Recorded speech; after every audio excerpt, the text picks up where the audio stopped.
Halo semuanya, selamat wayah Kio ya dimanapun kalian berada.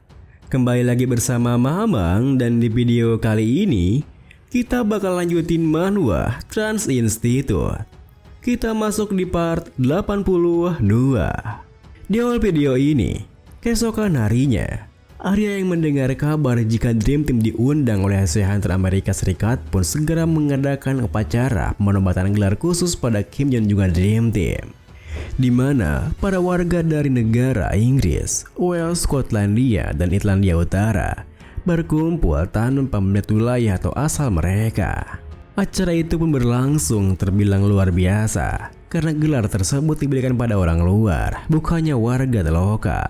Terlebih lagi, gelar duk yang hanya diberikan pada keluarga kerajaan diberikan pada hunter biasa dari negara kecil di timur, dan tidak ada yang menolaknya. Tanpa keraguan sama sekali, Arya yang memimpin langsung upacaranya pun menuturkan, "Karena ratu kita sebelumnya telah meninggal, kami mengalami kesusahan. Negara kita terpecah menjadi empat bagian, tak berdaya di hadapan bencana. Namun ironisnya, cerca harapan muncul di tempat yang sama sekali tidak ada hubungannya dengan Britania Raya. Dan Britania Raya akhirnya akan bersatu lagi untuk membalas berkah itu. Meskipun sedikit, Hunter Park Seo-yeon, Hunter Lee Min-yeol, Hunter Seok Soo-yeon, Hunter Lee Ha-yeon, aku akan memberikan gelar kon kepada kalian. Lalu, aku akan memberikan gelar duk pada Hunter Kim Jun. Kenaik, angkatlah pedang kalian."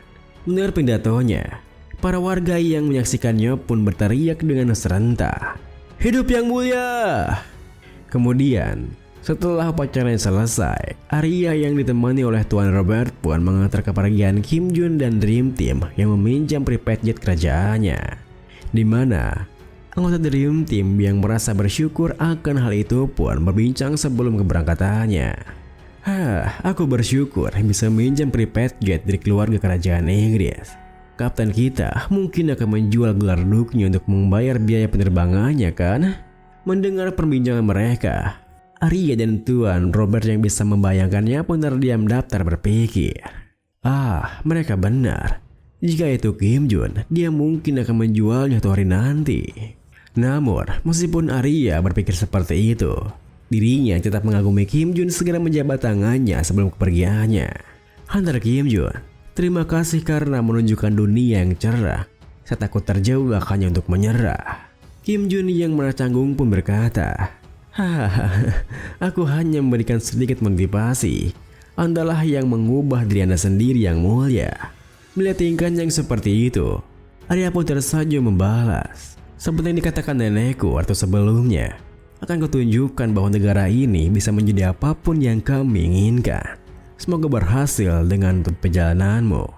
Kim Jun yang segera menaiki private jet-nya pun menimpali, "Ya, semoga berhasil juga untukmu."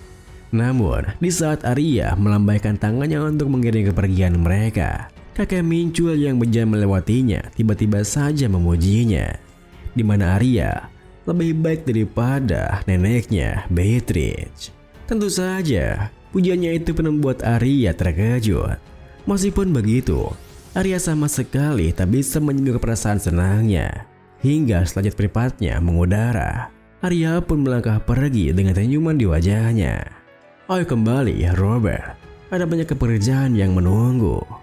Beberapa jam kemudian, di Bandara Internasional Dulles Washington, terlihat seorang hunter pahlawan Australia bernama Jackson yang baru tiba dengan rekannya, Ade. "Wah, kenapa ada banyak sekali orang begini ya, mate?" Kaden yang sudah mendengar rumornya pun menjelaskan, jarang sekali pahlawan Australia berkumpul di satu tempat. Selain itu, sepertinya para pahlawan se-Asia juga sudah datang. Bukankah dia adalah profesional hunter yang mengalahkan Berserker di Inggris? Jackson yang bersamar-samar mengingatnya pun bertanya, "Dia? Benar, siapa ya namanya?" Di saat yang sama, Dream Team yang juga tiba di bandara tersebut nampaknya langsung disambut oleh wakil direktur Asosiasi Pro Hunter Amerika bernama Lucas, di mana Lucas segera memandu mereka sembari menuturkan, "Kamu telah menunggu Anda, Hunter Kim Jun. Saya Lucas, orang yang bertanggung jawab untuk memandu Anda. Silakan kemari. Melihat hal itu, Jackson yang merasa aneh pun berkata, "Loh, wakil direktur asosiasi Pro Hunter Amerika sendiri yang memandu mereka kah? Apa aku harus mengujinya?" Kadenun pun memperingatkannya dengan membalas, "Sebagai pahlawan Cataclysm, bisa-bisanya kau bersikap seperti itu. Tolonglah sadar umur, Jack." Jackson yang tak bisa merasa penasarannya pun menimpali, "Hey mate, bukannya kau perasaan sekuat apa dia itu? Lagi pula, dia mengalahkan Berserk loh." Kaden yang telah menjadi situasinya pun menegaskan, "Hai, demi martabat Australia, tolong diam saja, Jack. Lagi pula, kau tak perlu maju. Semua orang yang ada di sini berpikiran sama denganmu." Ternyata, seperti apa yang dikatakan Kaden, tak hanya Jack saja yang terus memperhatikan Dream Team khususnya Kim Jun. Meskipun begitu, Kim Jun yang tak memedulikannya malah terus berjalan sembari berpikir, "Apa aku dapat uang partisipasi karena hadir dalam pertemuan ini? Ya, aku berhasil mendapatkan lecture to the Heaven Sequel Grade Sec dengan kupon gratis sih. Masalahnya, aku tak punya uang untuk membeli free pass. Aku juga perlu mengikuti karakter Buddha. Apa ada cara untukku mendapatkan uang di sini?"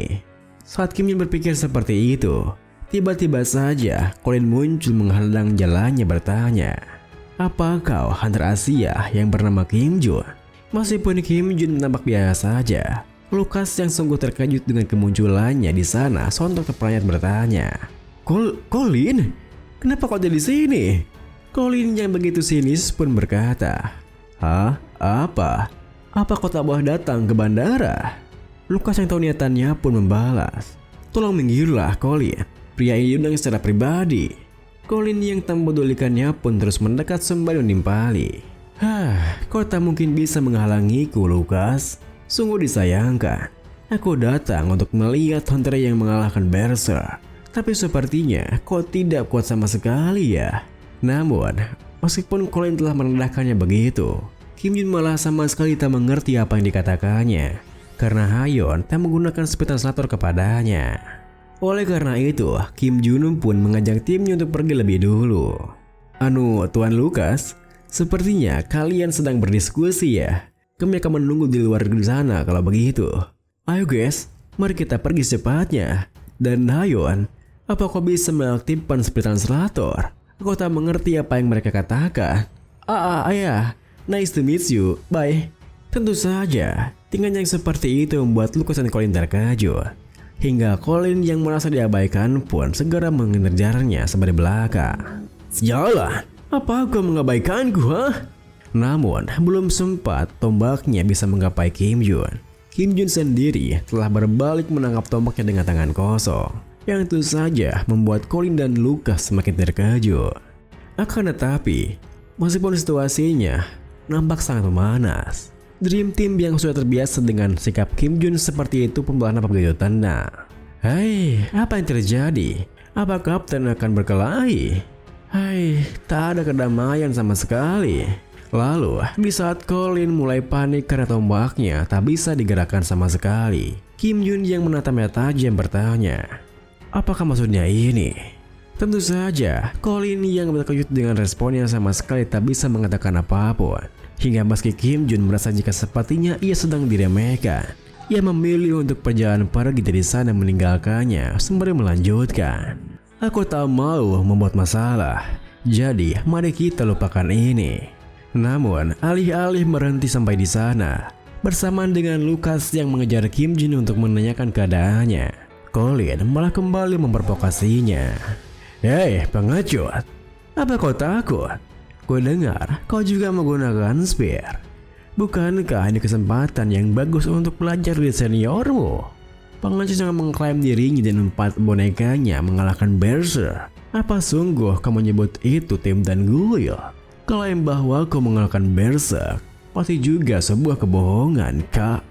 Namun, belum sempat Colin menyelesaikan kalimatnya, Kim Jun yang tak lagi bisa mentolerirnya pun dengan cepat berbalik ke arahnya sambil berkata, "Bersyukurlah, karena ada banyak orang di sini. Aku tak menggunakan les Omloninos karena ada mereka." Tepat setelah mengatakan itu, Kim Jun pun melayangkan tinjunya. Hingga Colin yang masih terkejut dengan kecepatan pergerakannya pun sama sekali tak bisa bereaksi. Dimana dia diterbangkan dengan keras menghantam langit-langit di sana dan kembali jatuh ke lantai dengan kehilangan kesadarannya. Melihat hal itu, Jackson yang tadi sempat kepikiran menantang Kim Jun pun berkata pada Kaiden yang dekatnya, "Hei, Kaiden mate, kau penyelamatku. Meskipun seluruh pahlawan berkumpul di sini untuk menyerangnya, mereka tetap tak akan menang." Kemudian, meskipun Colin telah terbang di sana pingsan, Kim Jun yang masih merasa kesal dengannya pun melangkah mendekatinya. Hingga Lucas yang bisa membiarkannya pun segera menghentikannya. Tunggu sebentar Tuan Kim Jun. Kim Jun yang kadung kesal pun sampai tak sadar mengeluarkan auranya menegangkan. Menyingkirlah. Apa ini cara Amerika menerima tamu mereka?